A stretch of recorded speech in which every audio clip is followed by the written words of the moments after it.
Hi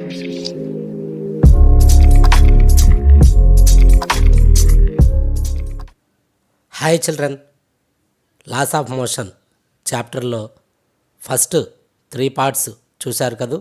ఈరోజు part 4 third law of motion గురించి తెలుసుకుందాం. న్యూటన్ లాస్ ఆఫ్ మోషన్, దీనిలో మనం first law of motion, inertia, static inertia, dynamic inertia, second law of motion F=ma, problems and derivation చూసాం. ఇప్పుడు third law of motion గురించి నేర్చుకుందాం. Newton first law of motion గురించి ఏం నేర్చుకున్నామో చూద్దాం. Newton's first law of motion, it states that a body continuous it state of rest or of uniform motion unless a net force act on it. ఏదైనా object మీద net force పనిచేయనంత వరకు రెస్ట్లో ఉండే ఆబ్జెక్టు రెస్ట్లోను, మోషన్లో ఉండేటటువంటి ఆబ్జెక్టు మోషన్లోనే ఉంటుంది. It consists 2 parts. First one, a body cannot change its state of rest by itself. A body cannot change its state of motion by itself unless a force is applied on it. Next, second law of motion. The rate of change of momentum of a body is directly proportional to the net force acting on it, and it takes place in the direction of net force. దీన్నే మనము F=ma derivation ద్వారా చూపడం జరిగింది. Newton's first and second laws of motion apply to a single body. Now let us discuss about the Newton's third law of motion. నీటిలో చేపలు ఎలా ఈదుతాయో మీకు తెలుసా? ఫిష్ నీటిని వెనక్కు నెడుతుంది. అదేవిధంగా నీరు అంతే ఫోర్స్తో ఆపోజిట్ డైరెక్షన్లో చేపను ముందుకు నెడుతుంది. వాటర్ అప్లై చేయబడే ఆపోజిట్ ఫోర్స్ వలన ఫిష్ ముందుకు మూవ్ అవుతుంది. అలాగే ఆకాశంలో ఎగిరేటటువంటి పక్షులను మీరు ఎప్పుడైనా గమనించారా? అవి చాలా ఎత్తులో ఉండి పక్షులు తన రెక్కలకున్న ఆకృతిని బట్టి అవి గాలిని వేగంగా కిందకు నెడతాయి. అప్పుడు గాలి అంతే బలంతో పక్షిని పైకి నెడుతుంది. ఈ విధంగా పక్షి ఆకాశంలో ఎగరగలుగుతుంది. The force applied by the wings of bird on air and an opposite force applied by the air on wings are equal in magnitude and opposite in direction. పక్షి వేగంగా తన రెక్కలతో ఎయిర్ను పుష్ చేసినప్పుడు గాలి కూడా అంతే ఫోర్స్తో రెక్కలను పైకి పుష్ చేస్తుంది. అందువల్ల పక్షులు గాలిలో ఎగరగలుగుతున్నాయి. అలాగే స్కేటింగ్ చేసేటప్పుడు కూడా మనము ఒక సైడు ఫోర్స్ అప్లై చేస్తాము, ఇంకో సైడు మూవ్ అవుతూ ఉంటాయి. అంటే ఇక్కడ యాక్షను మరియు రియాక్షన్ అనేటివి అబ్జర్వ్ చేయవచ్చు. ర్యాకెట్ పైకి ఎగరడాన్ని మీరు గమనించినట్లయితే ర్యాకెట్ నుంచి చాలా వేగంగా వాయువులు అనేటివి బయటకు రిలీజ్ అవుతాయి. అప్పుడు అంతే వేగంతో ర్యాకెట్ ముందుకు వెళుతుంది. సో ఇక్కడ ర్యాకెట్ ముందుకు వెళ్ళడం అనేది ప్రతిచర్య, వాయువులు రిలీజ్ అవ్వడము చర్య. For every action there will be A equal and opposite reaction. ఒక చిన్న యాక్టివిటీ చూద్దాము. ఇక్కడ 2 స్ప్రింగ్ బ్యాలెన్సెస్ తీసుకుంటాము. బి అనే స్ప్రింగ్ బ్యాలెన్స్ను ఇలా ఏదైనా ఒక బేస్కు ఫిక్స్ చేస్తాము. ఏ అనే స్ప్రింగ్ బ్యాలెన్స్ను మనము చేత్తో పుల్ చేద్దాం. మనం పుల్ చేసిన ఏ అనే స్ప్రింగ్ బ్యాలెన్స్లో 80 న్యూటన్లు చూపిస్తే బిలో కూడా 80 న్యూటన్లే చూపిస్తుంది. కానీ ఏలో ఉన్నటువంటి ఫోర్స్ మన వైపు ఉంటుంది, బిలో ఉన్నటువంటిది ఆపోజిట్ డైరెక్షన్లో ఉంటుంది. కాబట్టి ఇక్కడ ఫోర్స్ అనేది ఈక్వల్ మరియు ఆపోజిట్ డైరెక్షన్లో చూపిస్తున్నాయి. According to third law of motion, when an object exerts force on another object, the second object also exerts a force on the first one which is equal in magnitude but opposite in direction. The two opposing forces are known as action and reaction pair. Newton's third law explains that what happens when one object exerts a force on another object.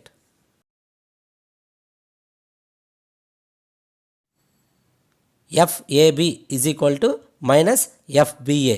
ఇక్కడ minus అనేది negative అంటే రియాక్షన్ను తెలియచేస్తుంది, plus అనేది యాక్షన్ను తెలియచేస్తుంది.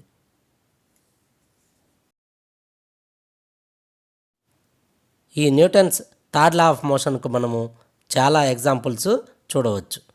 గన్లో నుంచి bullet వేగంగా బయటకు వచ్చినప్పుడు అది యాక్షన్ అవుతుంది. అంతే స్పీడ్తో గన్ను వెనక్కి రావడాన్ని మీరు గమనించవచ్చు, అది రియాక్షన్ అవుతుంది. అలాగే నీటిలో ఉన్న బోట్ నుంచి ఒక వ్యక్తి బయటకు రావాలంటే అతను వేగంగా ఆ బోటును కాలుతో పుష్ చేయవలసి ఉంటుంది. అక్కడ అది యాక్షన్ అవుతుంది, రియాక్షన్గా అతని యొక్క అడుగు ముందుకు పడుతుంది. సో ఈ విధంగా మనం ప్రతి సందర్భంలో యాక్షన్ మరియు రియాక్షన్లను చూడవచ్చు. న్యూటన్స్ ఫస్ట్ లా మరియు సెకండ్ లా రెండు కూడా ఫోర్సెస్ ఒకే ఆబ్జెక్ట్ మీద అప్లికేబుల్ అవుతాయి. కానీ ఇక్కడ న్యూటన్స్ థర్డ్ లాలో యాక్షను మరియు రియాక్షను వేరువేరే ఆబ్జెక్ట్స్ మీద జరుగుతుంది. అంటే ఇక్కడ రెండు వస్తువుల మీద ఈ Newton's third law of motion అనేది ఆధారపడి ఉంటుంది.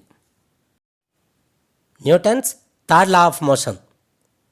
వేగంగా వెళుతున్న ఒక ర్యాకెట్ని మనము పరిశీలించినట్లయితే దాని యొక్క బ్యాక్ సైడ్ నుంచి ఇలా గ్యాసెస్ చాలా ఫాస్ట్గా రావడం మనము అబ్జర్వ్ చేయవచ్చు.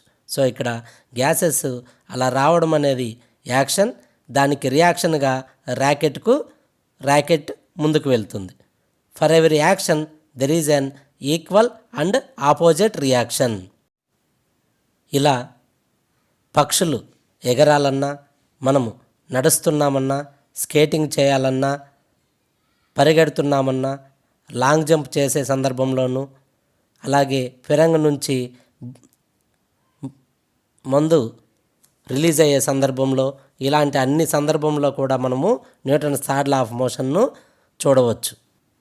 సపోజ్ ఒక బుక్ టేబుల్ మీద ఉందనుకుంటే దాని మీద పనిచేసేటటువంటి బలాలు, యాక్షన్ బుక్ కిందకి వెళ్ళాలని ప్రయత్నిస్తుంటుంది. దీన్ని బ్లూ కలర్లో ఉన్న సింబల్ యాక్షన్ను తెలియజేస్తుంది.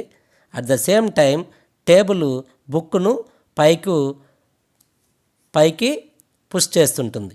ఇది రియాక్షన్. రెడ్ మార్కులో ఉన్న సింబల్ రియాక్షన్ను తెలియజేస్తుంది. అలాగే ర్యాకెట్ గురించి చెప్పుకున్నాం. ర్యాకెట్లో ఇంజన్ నుంచి విడుదలైనటువంటి వేడి వాయువులు బయటికి రావడం యాక్షన్ అయితే, దానికి రియాక్షన్గా ర్యాకెట్ అనేది ముందుకు వెళుతుంది. అలాగే మనం ఈత కొట్టేటప్పుడు కాళ్ళు మరియు చేతులను వేగంగా వెనక్కి నెడతాం. ఇది యాక్షనల్ ఫోర్స్. దీనికి రియాక్షన్గా మనము నీటిలో ముందుకు వెళ్ళడం జరుగుతుంది. ఓకే పిల్లలు, మరొక చిన్న యాక్టివిటీని చూడండి. మన తరగతి గదిలో ఇలా ఒక పొడవాటి దారాన్ని కిటికీ నుంచి కొంచెం ఎత్తుగా ఉన్న ప్రదేశానికి కట్టి దానికి ఒక స్ట్రాను అమర్చి దానికి బాగా గాలి ఊదినటువంటి ఒక బెలూన్ను దానికి అతికించి మనం బెలూన్ యొక్క మూతిని మెల్లగా వదిలినట్టయితే బెలూన్ ఈ విధంగా ముందుకు వెళ్ళడాన్ని మీరు గమనించవచ్చు. బెలూన్ నుంచి గాలి వెనక్కి రావడం అనేది చర్య అయితే బెలూన్ ముందుకు వెళ్ళడము ప్రతిచర్య అవుతుంది. Air releasing from balloon is action. The balloon moving towards opposite direction of air releasing is reaction. Observation: the moment balloon is released, it sends air in one direction and balloon moves in opposite direction. Air left సైడ్కి move అవుతుంటే at the same time balloon moves towards the right side. Air move అవ్వడం action, balloon move అవ్వడం reaction. Result: balloon pushes the air is the action and balloon accelerates in opposite direction is reaction. Thus it works on the third law of motion. మరొక చిన్న activity మన ల్యాబ్లో చేయగలిగినటువంటి యాక్టివిటీని చూద్దాం. ఒక stand తీసుకుందాం. ఈ స్టాండ్కు ఒక టెస్ట్ ట్యూబ్ను ఫిగర్లో చూపించినట్టు హ్యాంగ్ చేద్దాం. దాంట్లో కొంతవరకు వాటర్ తీసుకుని దానికి రబ్బర్ కార్క్ పటంలో చూపిన విధంగా అమర్చుదాం. ఇలా హారిజాంటల్గా ఉండేటట్లు దీన్ని వేలాడదీసి స్పిరిట్ ల్యాంప్తో వేడి చేసినట్లయితే కొద్దిసేపటికి వాటర్ అనేది బాగా బాయిల్ అవుతుంది. ఎప్పుడైతే వాటర్ వేపర్గా మారుతుందో ఆ పరీక్ష నాళికలో ఉన్నటువంటి స్పేస్ సరిపోక ఆ గ్యాస్ బయట రావడానికి ప్రయత్నిస్తుంది. అప్పుడు వేగంగా కార్క్ అనేది ముందుకు వెళ్ళడము, టెస్ట్ ట్యూబు వెనక్కి వెళ్ళడం మనము గమనించవచ్చు. ఈ విధంగా ఈ ప్రయోగాన్ని మనము ల్యాబొరేటరీలో జాగ్రత్తగా చేసి యాక్షన్ మరియు రియాక్షన్ను బాగా అబ్జర్వ్ చేయవచ్చు.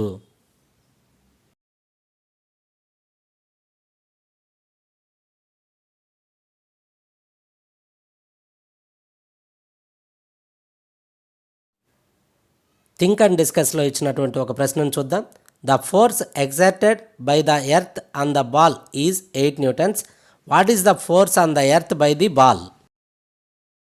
ఎర్త్ బాల్పై 8 న్యూటన్ ఫోర్స్ను అప్లై చేస్తున్నప్పుడు బాల్ కూడా ఎర్త్పై 8 న్యూటన్ల ఫోర్స్నే అప్లై చేస్తుంది. This is the third law of motion. అలాగే ఇంకా టెక్స్ట్ బుక్లో మరికొన్ని థింక్ అండ్ డిస్కస్ ప్రశ్నలు ఇవ్వడం జరిగింది. వీటిని కూడా మీరు పరిశీలించినట్లయితే వీటన్నిటికీ కూడా Newton's third law of motion, for every action there is equal and opposite reaction అని మనము చెప్పుకోవచ్చు.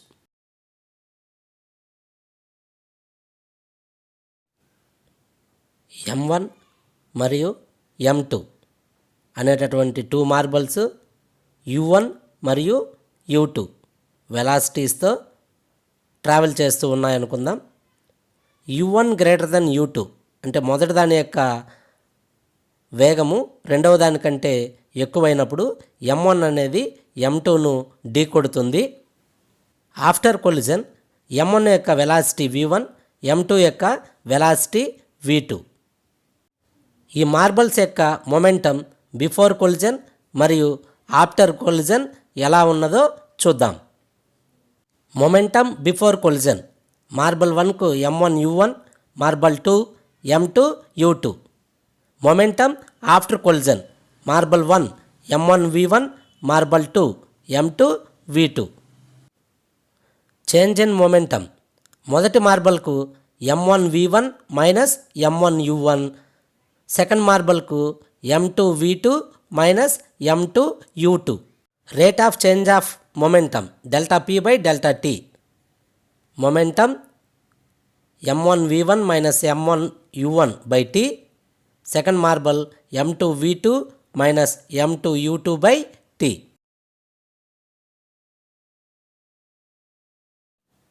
According to Newton's third law of motion, the force exerted by first marble on the second marble is equal to the force exerted by the second marble on the first marble.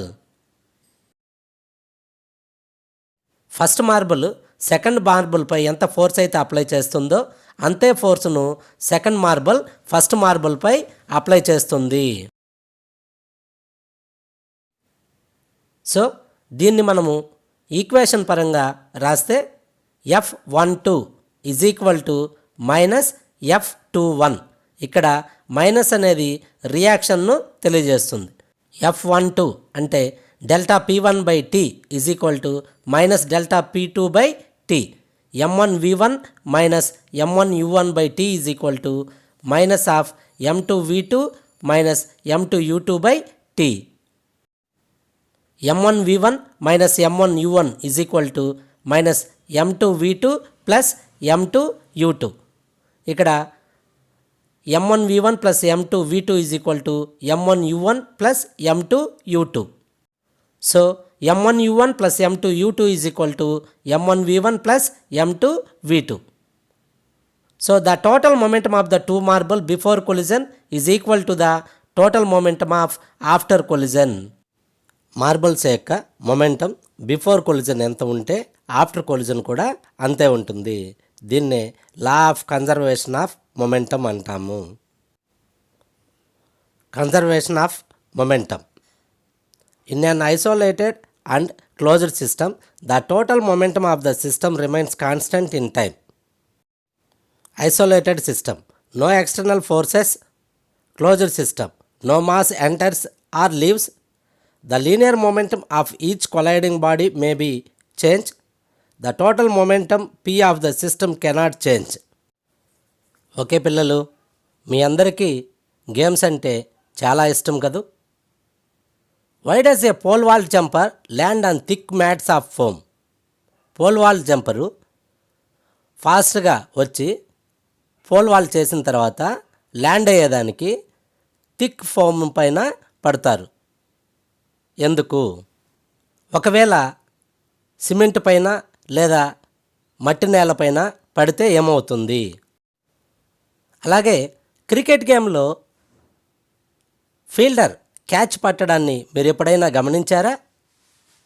Fielder catch పట్టేటప్పుడు తన చేతుల్ని వెనక్కి లాగడాన్ని మీరు గమనించవచ్చు. బాల్ని అలాగే catch పడితే ఏం జరుగుతుంది? బాల్ని అలాగే క్యాచ్ పట్టినప్పుడు మన చేతికి ఎక్కువ దెబ్బ తగులుతుంది. అలా కాకుండా చేతిని వెనక్కి లాగడం వలన, ఆ టైం ఇంక్రీజ్ చేయడం వలన ఫోర్స్ అనేది తక్కువగా మన చేతుల మీద పడుతుంది. చేతుల్ని వెనక్కి లాగకపోతే అది ఎక్కువ నొప్పిని కలుగజేస్తుంది. ఎప్పుడైతే చేతుల్ని వెనక్కి లాగుతాడో తక్కువ బలం అప్లై అయ్యి మనకు నొప్పి అనేది అనిపించదు, ఈజీగా క్యాచ్ పట్టవచ్చు. నెక్స్ట్ వన్, మీరందరూ కారుల్లో చూసి ఉంటారు, ఎయిర్ బ్యాగ్స్ అనేటటువంటి మాట కూడా విని ఉంటారు. Air bags are used in the cars for safety. Why? కారులో ఫస్ట్ డ్రైవరు పక్కన ఉన్నటువంటి ప్యాసింజర్ ఇద్దరికి కూడా ఎయిర్ బ్యాగ్స్ అరేంజ్ చేసి ఉంటారు. సపోజ్ మనము 150, 160 స్పీడ్లో వెళ్ళి ఏదైనా వెహికల్ను గుద్దినప్పుడు వెహికల్ సడన్గా రెస్ట్కి వస్తుంది, కానీ వెహికల్లో ఉన్న ప్యాసింజర్లు మూమెంట్లోనే ఉంటారు. అంటే అంత ఫాస్ట్గా వెళ్ళి వాళ్ళని గ్లాసుకి ఢీ కొట్టి ఆ గ్లాస్ అనేది పగిలి ఇద్దరికి కూడా ప్రాణహాని జరుగుతుంది. ఒకవేళ ఎయిర్ బ్యాగ్స్ కానీ ఉన్నట్లయితే అవి వెంటనే ఓపెన్ అయ్యి ప్యాసింజర్ అంత ఫాస్ట్గా వెళ్ళి అద్దానికి ఢీ కొట్టకుండా ఆ స్పీడ్ని ఆ ఎయిర్ బ్యాగ్స్ కంట్రోల్ చేసి జరిగే ప్రమాదాన్ని ఆపగలుగుతాయి. This shows that the change in the momentum not only depends on the magnitude of the force but also on the time during which force is exerted on that object. Momentum అనేది కేవలం magnitude మీద మాత్రమే కాకుండా time మీద కూడా depend అయి ఉంటుంది. అలాగే కారులో ట్రావెల్ చేస్తున్నటువంటి డ్రైవరు సీటు బెల్ట్ పెట్టుకుంటాడు. ఎందుకు? ఒకవేళ సీటు బెల్ట్ లేనట్లయితే వెహికల్ యాక్సిడెంట్ జరిగినప్పుడు ఇతను ముందుకెళ్ళి గ్లాసును ఢీకొని ఎక్కువ ప్రమాదం జరిగే అవకాశం ఉంది. సీటు బెల్ట్ పెట్టుకోవడం వల్ల అతని యొక్క మొమెంటం తగ్గించబడి యాక్సిడెంట్ నుంచి సేవ్ అవుతారు. వీటన్నిటికీ కారణమైన ఫిజికల్ క్వాంటిటీ గురించి ఇప్పుడు మనము తెలుసుకుందాం. అదే impulse. The product of net force and interaction time is called impulse of net force. Impulse is equivalent to the change in momentum that an object experiences during interaction. Delta P is equal to F net into delta T. The SI unit of impulse is F net ku newtons, delta టీకు second. So newton second. ఇంపల్స్ను అర్థం చేసుకోవడానికి ఒక చిన్న యాక్టివిటీని చేద్దాం. ఒక ఎగ్ను తీసుకుందాం. ఎగ్ను కొంత హైట్ నుంచి ఫ్లోర్ మీద జారి విడుద్దాం.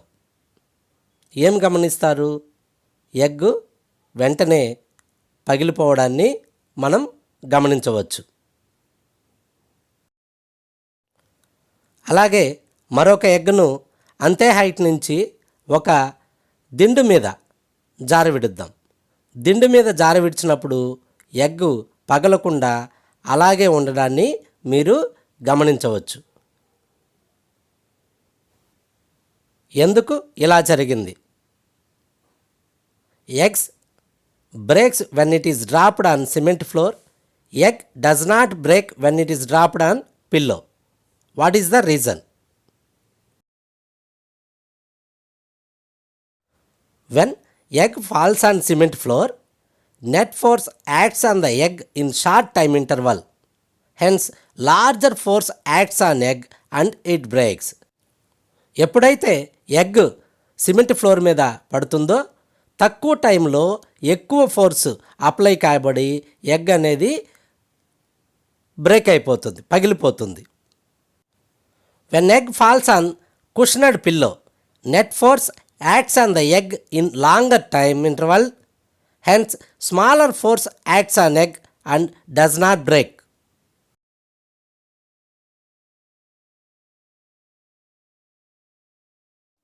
If an object experiences a large momentum change delta p over a short time duration delta t, then there must have been a large net force applied to it.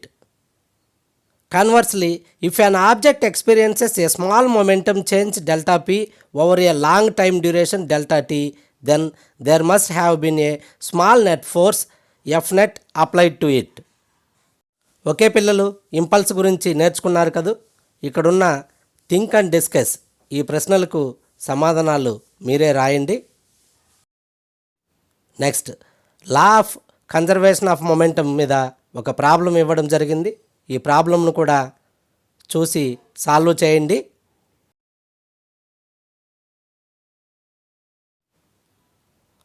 So ఇప్పటి వరకు మనం నేర్చుకున్న ఈ chapter మొత్తం మీద కొన్ని bits చూద్దాము. Just test your knowledge. ఇక్కడ మీకు కనిపిస్తున్నటువంటి ఈ పిక్చర్స్ అన్నీ కూడా ఒకే ఒక ఫినామినాకు సంబంధించింది. Find out the same phenomena in the following figures. External force apply చేయనంత వరకు రెస్ట్లో ఉండేటటువంటి బాడీ రెస్ట్లో ఉంటుంది, అలాగే మోషన్లో ఉండేటటువంటి బాడీ మోషన్లో ఉండడానికే ప్రయత్నిస్తుంది. Yes, your answer is the reason for all these Newton's first law of motion. Next, find out the same phenomena present in the four pictures. ఈ పిక్చర్స్ను అబ్జర్వ్ చేయండి. ఇక్కడ ఉన్నటువంటి ఈ 4 పిక్చర్స్లో ఉన్నటువంటి రిలేషన్ ఏంటి? ఇవన్నీ కూడా ఏ లాకు సంబంధించినవి? ఎస్, ఇవన్నీ సెకండ్ లా ఆఫ్ మోషన్కు సంబంధించినటువంటివి. Next, observe these pictures. ఆకాశంలోకి వెళ్తున్నటువంటి ర్యాకెట్, బోటు నుంచి బయటకు రావడానికి ప్రయత్నిస్తున్నటువంటి వ్యక్తి, అలాగే బోటును నడుపుతున్న తెడ్డుతో నడుపుతున్నటువంటి ఒక వ్యక్తి, గన్ను నుంచి బయటకు వస్తున్నటువంటి బుల్లెట్. ఇవన్నీ కూడా మనము దేనికి ఎగ్జాంపుల్స్గా చెప్పుకోవచ్చు? Yes, these are all examples of Newton's third law of motion. Every action is equal to minus reaction. Every action there is a opposite, equal and opposite reaction. Okay పిల్లలు, ఈ యొక్క పిక్చర్స్ను చూసి దీంట్లో ఉన్నటువంటి ఫినామినాను నోట్ చేయండి. అలాగే test your knowledge, match the following ఇవ్వడం జరిగింది. దీంట్లో లెఫ్ట్ సైడ్ ఉన్నటువంటివి, రైట్ సైడ్ ఉన్నటువంటివి చూసి మీరు ఫోర్స్కి ఏది అప్లికేబుల్ అవుతుంది, వీటికి కూడా ఆన్సర్ చేయండి. నెక్స్ట్ ఇక్కడ మీకు కొన్ని క్వశ్చన్స్ ఇవ్వడం జరిగింది. ఈ క్వశ్చన్స్కు మీరందరూ కూడా ఆన్సర్స్ చేయండి. ఓకే పిల్లలు, న్యూటన్స్ లాస్ ఆఫ్ మోషన్ గురించి తెలుసుకున్నారు కదూ. మీకు ఈ వీడియో నచ్చినట్టయితే లైక్ చేయండి, అలాగే మీ ఫ్రెండ్స్కు షేర్ చేయండి. Thanks for watching. Yours mega teacher.